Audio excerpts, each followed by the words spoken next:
మంత్రివర్యులు జూపాలి కృష్ణారావు గారు, మీరు అధికారం చేతిలో ఉందని చెప్పేసి ప్రభుత్వ అధికారులను వాడుకుంటే మాత్రము కొల్లాపూర్లో ఉన్నటువంటి సర్పంచులు ఎవరు కూడా చూసుకుంటూ ఊరుకోరని ఈ సందర్భంగా కాంగ్రెస్ పార్టీ అయినటువంటి జూపల్లి కృష్ణారావు గారికి ఈ సందర్భంగా హెచ్చరిస్తున్నాము.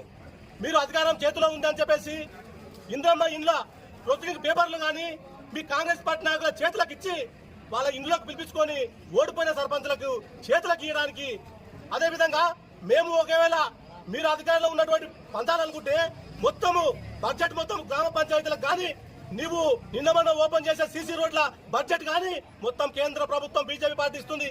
దానికి నీకేం సంబంధం? మంత్రి గారు, నువ్వెట్లా ఓపెన్ చేస్తావు? సీసీ రోడ్లు ఓపెన్ చేయడానికి నీకు ఏమి అర్హత ఉందనగా ఓపెన్ చేస్తున్నావు? నిన్నమన్నా ఎవరు అంటే కేంద్ర ప్రభుత్వం ఇస్తే బీజేపీ పార్టీ వాళ్ళు చేయాలా? అంటే రాష్ట్ర ప్రభుత్వం ఇస్తే కాంగ్రెస్ పార్టీ వాళ్ళు చేయాలా? పోతే ఇప్పటికైనా రాజ్యాంగాన్ని ప్రజాస్వామ్యాన్ని గౌరవించండి. మంత్రి గారి క్యాంప్ ఆఫీస్ కూడా ముట్టడించని కూడా వెనకాలం. మీరు గ్రామాల్లో మీరు తెలంగాణ రాష్ట్రానికి మంత్రి అయి ఉండొచ్చు.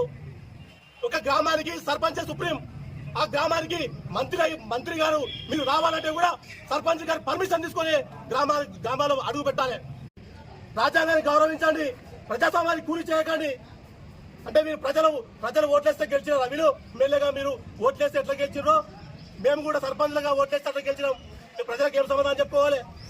నామినేటెడ్ పోస్టులో రాలేదు సర్పంచులు. ఇప్పటి నుంచి అయినా సరే కాంగ్రెస్ పార్టీ నాయకులైనా జూపల్లి కృష్ణారావు మంత్రి గారైనా గ్రామాల్లో ఏమైనా అభివృద్ధి చేయాలంటే, ఏమైనా శంకుస్థాపన చేయాలంటే, ఏమైనా పథకాలు వస్తే ఫస్ట్ గ్రామ పంచాయతీ సర్పంచ్ గారికి ఇన్ఫర్మేషన్ ఇచ్చిన తర్వాతనే గ్రామంలో అడుగు పెట్టాలని ఈ సందర్భంగా జూపల్లి కృష్ణారావు సార్ గారికి డిమాండ్ చేస్తున్నాం.